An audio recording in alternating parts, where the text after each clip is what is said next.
Quand Dieu dit que la femme est l'aide de l'homme, elle n'est pas l'aide avec les muscles.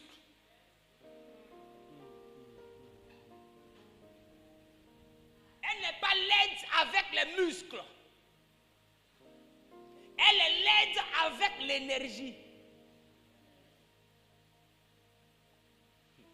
Voilà pourquoi la Bible dit celui qui trouve une femme trouve le bonheur. Parce que c'est la femme qui transporte bonheur.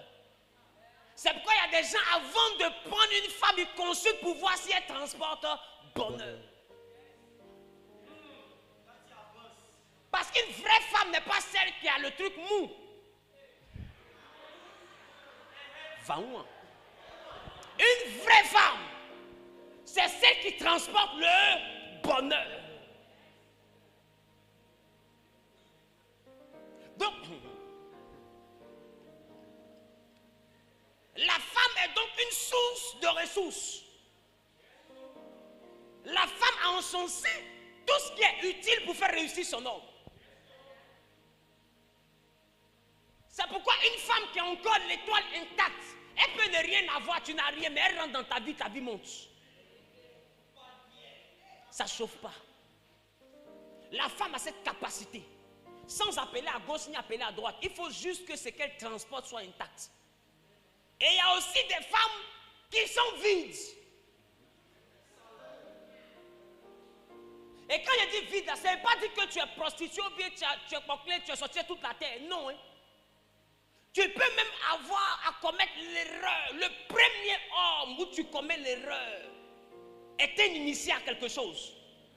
Et quand lui vient prendre quelque chose. Parce que ce que vous ne savez pas, le mariage n'est pas à la mairie. Le mariage, c'est sur le lit.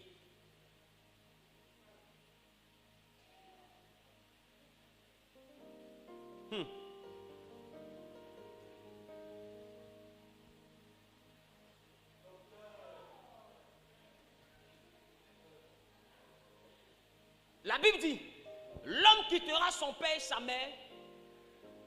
S'attachera à ça. Je ne sais pas si c'est moi qui vois mal. Pourquoi vous me regardez mal? Chapitre 2, le verset 24 de Genèse. Genèse chapitre 2, verset 24. C'est pourquoi l'homme quittera son père et sa mère et s'attachera à sa femme. Et ils deviendront une seule chair. Et ils deviendront une seule chair. Seule chair. Donc ça veut dire que l'homme quitte son père et sa mère, s'attache à sa femme et les deux forment un. Quand on regarde ça, on a l'impression qu'on parle de mariage. Ça dit tel que je te donne cette alliance. Et puis il a rien regardé. Signe de mon amour, ma fidélité et mon respect. Oh, dans la salle, là, il y a sa maîtresse. Les gens sont mauvais. Amen. Amen. Le mariage n'est pas la cérémonie. D'ailleurs, mais le mariage n'est même pas à l'église. L'église ne marie pas, l'église bénit le mariage. Yes. Les parents ne marient pas, les parents permettent le mariage. Yes. Et ils réclament leurs droits. Quand on appelle dot dans d'autres coutumes, mais qui n'est pas valable dans d'autres coutumes. Qui comprend ce que je dis? Qui comprend? C'est pourquoi tu vas mettre pagne, tu vas mettre liqueur que tu veux, ça t'a fait brasserie, ça c'est ton problème. Tu vas mettre pagne, ça, si tu veux que ça devienne une société de wax, c'est ton problème. Mais avant que la fille là ne te suive, ils vont l'appeler. Le monsieur là, il dit il te veut, voici ce qu'il a envoyé. Est-ce que tu veux le suivre? C'est vrai ou c'est faux? Et c'est elle qui dit oui. Ça veut dire qu'ils n'ont pas le pouvoir de déclencher le mariage. Yes. Qui comprend de quoi je parle? Qui comprend de quoi je parle? La femme dans la Bible qui m'a fait peur, c'est la femme d'Isaac. Voici une femme, Abraham envoie Élisée de Damas. Élisée de Damas va avec des chameaux, des bracelets en or et tout. Il arrive, il rencontre la belle famille. Élisée de Damas explique, il dit, ah mon Seigneur cherche une femme pour son fils. Donc il a envoyé des présents. Élisée de Damas a pris les parcellé en or. Qui comprend? Il a mis ça sur Rebecca. Il a donné les présents. Le papa de Rebecca demande à Rebecca, Rebecca, tu es parti avec le monsieur là. Qui a vu qu'ils lui ont posé la question? Elle dit, s'il a donné ce qu'il faut, je m'en vais. Vous savez pourquoi Rebecca me fait peur? Parce qu'on n'avait pas encore WhatsApp. On n'avait pas Facebook. On n'avait pas Instagram. On n'avait pas smartphone. Parce qu'au moins si on a tout ça, on peut dire voilà sa photo. Tu ne sais même pas si c'est Boubou du temps, Marie. Tu sais, qui comprend ce qu'il dit? Tu ne sais même pas qui a envoyé or là. Rebecca a vu or. Elle dit moi, je m'en vais. Son papa sait pourquoi il a posé la question. Bébé, tu veux partir? Parce qu'il envoie or, c'est trop facile. Et si tu t'en vas et puis on t'attend pour couper ta tête. Elle dit moi. Oh, j'ai vu ici là. S'il a pu donner cette quantité d'or à son serviteur pour voyager, sachant qu'on peut le braquer.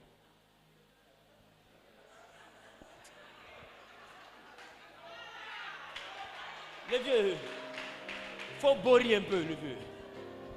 Tout or que tu as vu ton cœur coupé là, il a donné ça à un esclave.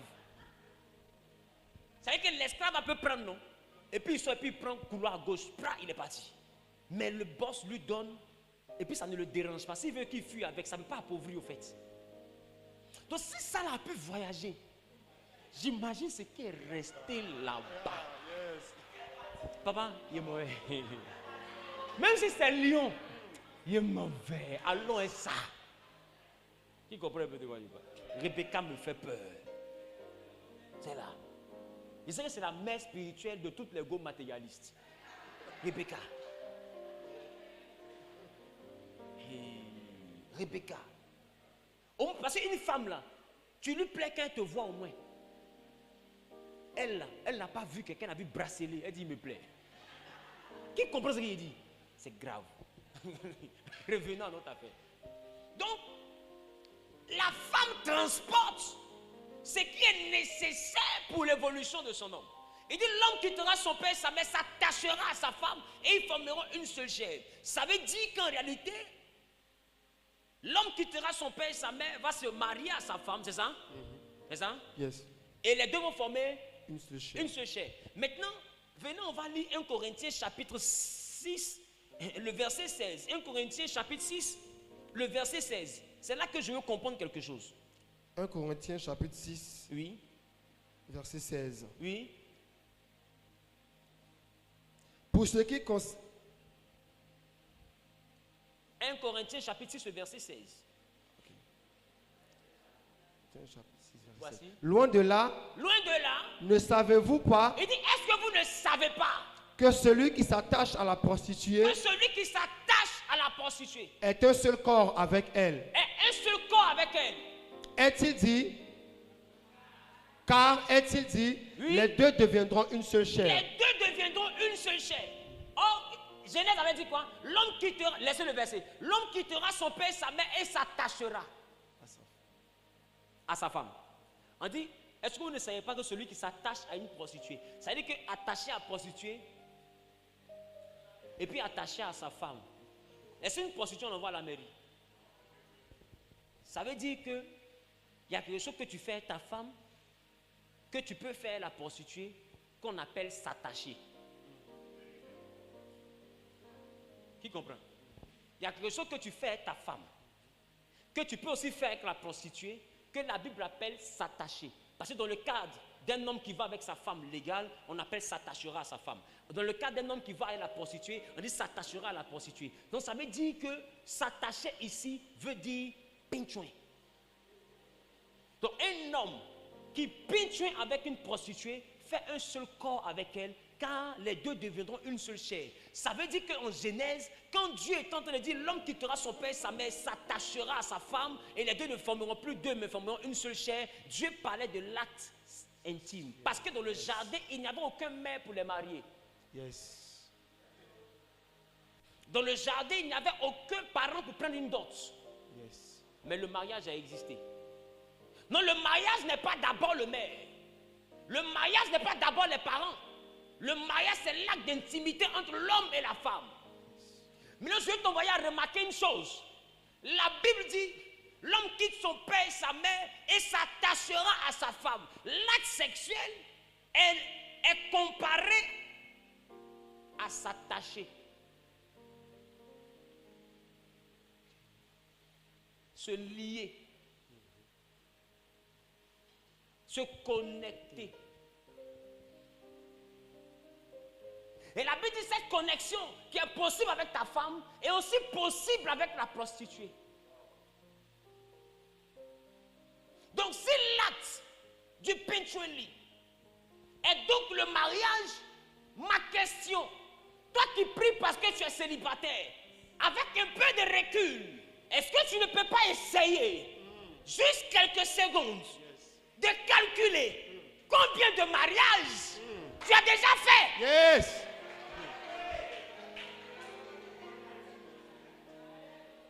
Donc dans le ciel, là, quand tu dis à Dieu, Seigneur, je veux me marier, les anges n'arrivent pas à comprendre.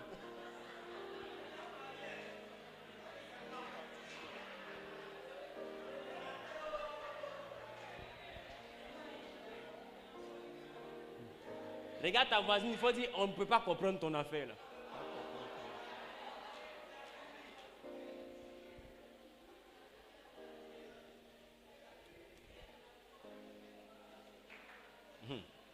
Elle a répondu quoi? Elle a répondu quoi?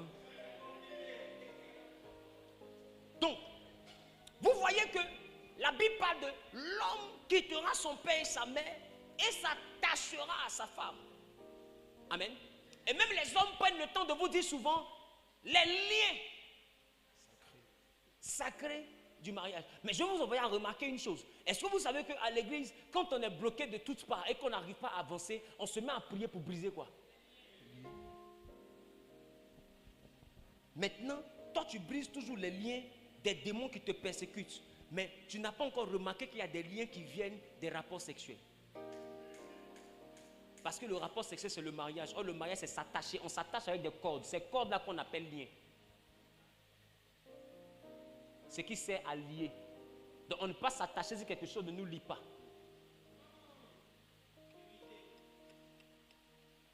Ça veut dire que tu peux être ici et tu es déjà lié à 200 personnes. C'est pas moi qui dis. Hein. Moi je m'amusais. Hein. Mais toi tu peux compter. Moi là, moi je m'amuse mal. Mais toi tu peux compter. Donc tu vois que quand tu rencontres quelqu'un et tu te dis, moi-même là, je n'ai pas connu beaucoup d'hommes, il n'y a connu que 3. C'est pas quelqu'un qui ment. Hein. Qui comprend ce que j'ai dit? Bizarrement, toutes les sœurs ont connu 3 personnes. Majoritairement 4. Le premier, c'est lui que j'ai connu. Le deuxième, je pensais que c'était bien, ça n'a pas marché. Le troisième, il m'a menti. Le quatrième, c'est de lui. Elle-même, je viens à peine de me séparer. Là. Toi, tu es le 5e. Allons à ça. Est-ce que je parle à quelqu'un? Yes.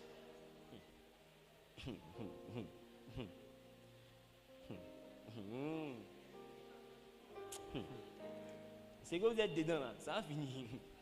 Amen. Donc, l'homme quitte son père et sa mère s'attache à sa femme. Ça veut dire que ce que vous voyez en bas là, que tu prends Lazare pour aller visiter Mimi. Quand Lazare va chez Mimi là, celle chez qui tu es rentré, vous êtes attaché.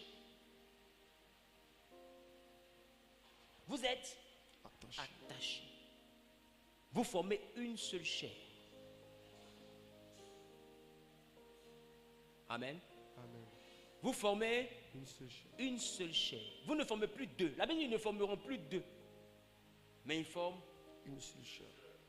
La chose que je t'envoie à remarquer, qui connaît les maisons de type chambre-salon? Qui connaît chambre-salon? C'est-à-dire, on rentre, il y a le salon, et puis à la chambre. Maintenant, si la maison est vraiment bizarre, quand on rentre dans la chambre, et puis on va au salon. Amen. Et que la maison est vraiment particulière. Amen. Donc, Sinon, logiquement, on rentre dans le salon et puis on finit dans la chambre. Non, normalement, ce n'est pas chambre-salon. C'est salon-chambre. Bref. Amen. Mais, considérez un peu que toi qui es le garçon, tu es le salon. Et elle est la femme, elle est la chambre. Avant le rapport, il y a un mur qui vous sépare. Donc le salon est salon. Chambre est chambre. C'est deux pièces différentes. Le rapport sexuel met fin à la chambre-salon et vous donne un studio américain. Qui comprend ce qu'il vient de dire? Je reprends. Le studio américain, c'est un studio où il y a cuisine. On peut faire petit salon et puis la chambre en même temps. Qui comprend de quoi il parle? Donc quand on casse le mur qu'il y a entre la chambre-salon là, devient une grande chambre. Ça veut dire que quand tu es dans la pièce qu'on appelait salon autrefois, tu vois la chambre normalement, tu peux même passer dans la chambre sans obstacle et tu peux quitter la chambre, revenir au salon sans obstacle. Il n'y a plus de barrière. Chambre et puis salon, ça devient la même pièce.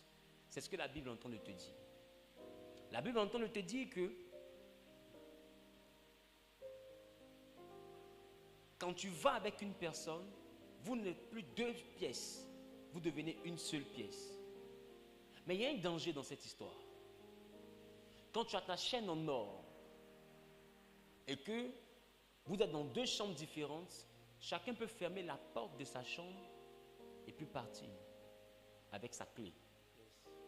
Mais quand vous formez une seule et même chambre, que le mur qui séparait votre chambre est cassé, il a accès à l'endroit où il y a tes chaînes, tu as aussi accès à l'endroit où il y a ses chaussures.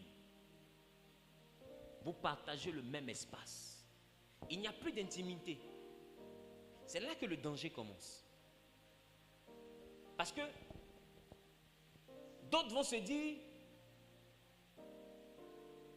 Dieu préserve les grâces. Laissez-moi vous dire, l'homme, l'être humain vient sur la terre avec tout ce qui est utile pour sa réussite.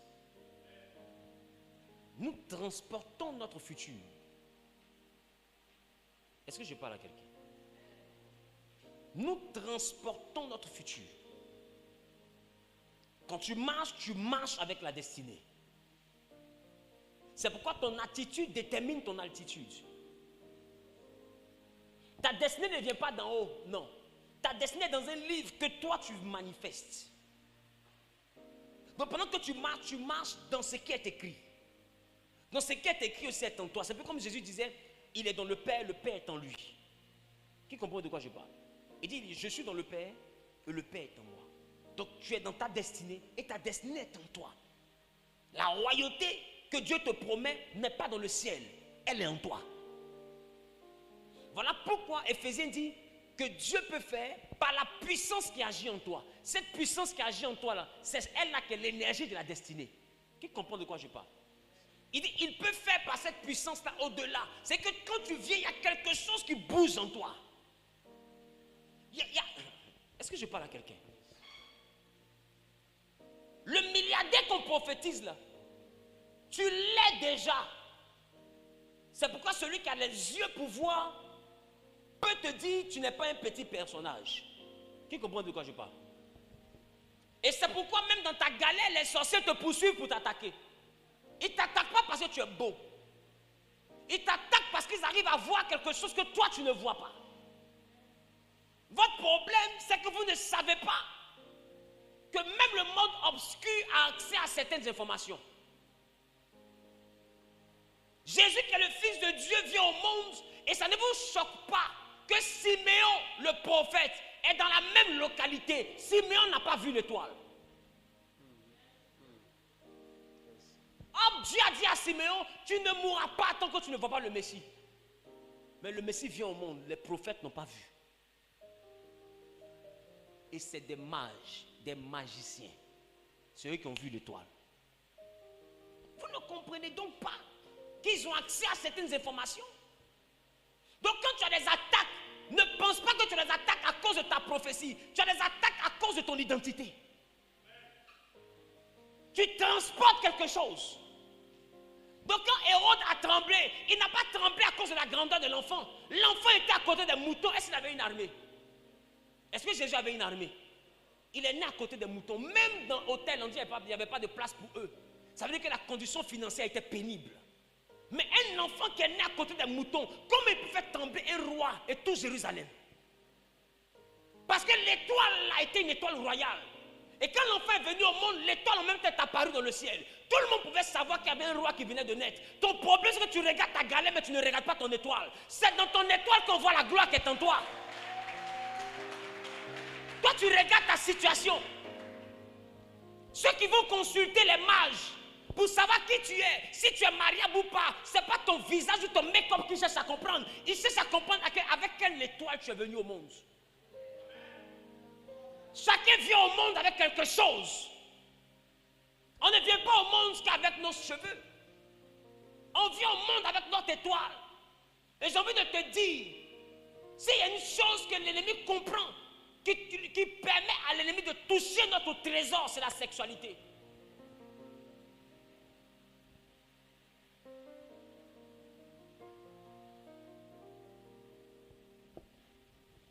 Est-ce que vous savez que tout ce que Dieu te donne, il le donne sous forme spirituelle, mais c'est caché dans ce qu'on appelle l'âme. Voilà pourquoi Jean pouvait dire, je souhaite que tu prospères à tous égards, comme prospère quoi? L'état de ton âme. C'est ça? Yes. C'est ça? Donc la prospérité est rattachée à quoi? À l'âme. Sinon à l'état de ton âme. Mais majoritairement, qu'est-ce qui est lié? Qu'est-ce qui est lié spirituellement? Qu'est-ce qui est attaqué? À quelle dimension de toi on lance le sort avant que ton corps ne tombe malade? Qu'est-ce que les gens tuent en sorcellerie? Vous ne voyez pas que tout part de l'âme? Maintenant ma question, quand tu tombes amoureux, lui qui est en face, tu l'appelles comment?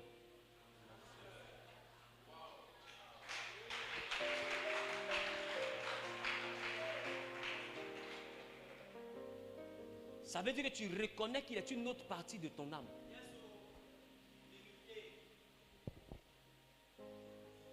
Non, je ne sais pas si je parle à quelqu'un. Est-ce que je parle à quelqu'un? Tu sais pourquoi tu dis âme sœur?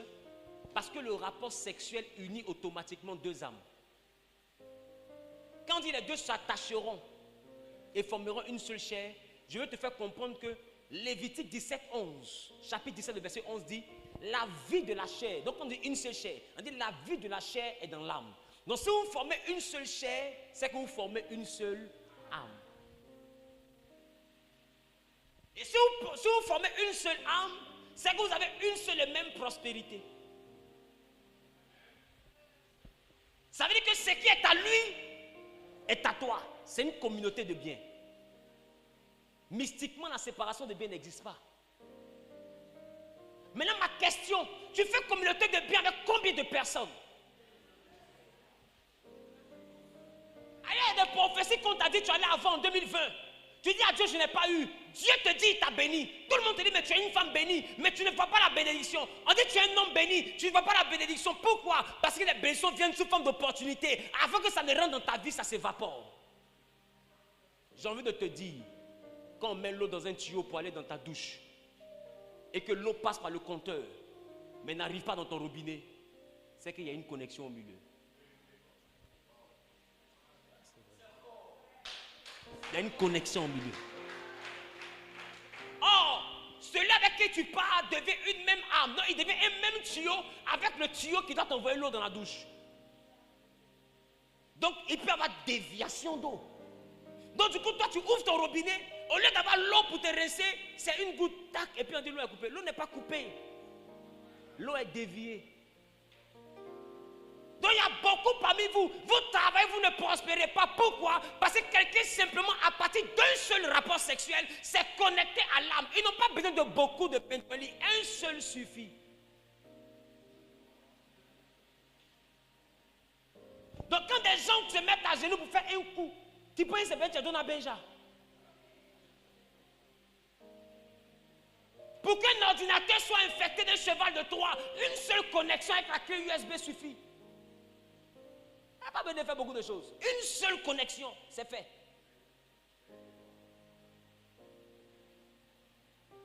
Donc il y a des choses que tu es en train de rechercher dans la vie que tu as laissées dans une chambre d'hôtel. Il y a des gens qui sont en train de prospérer à partir de ce que toi tu produis.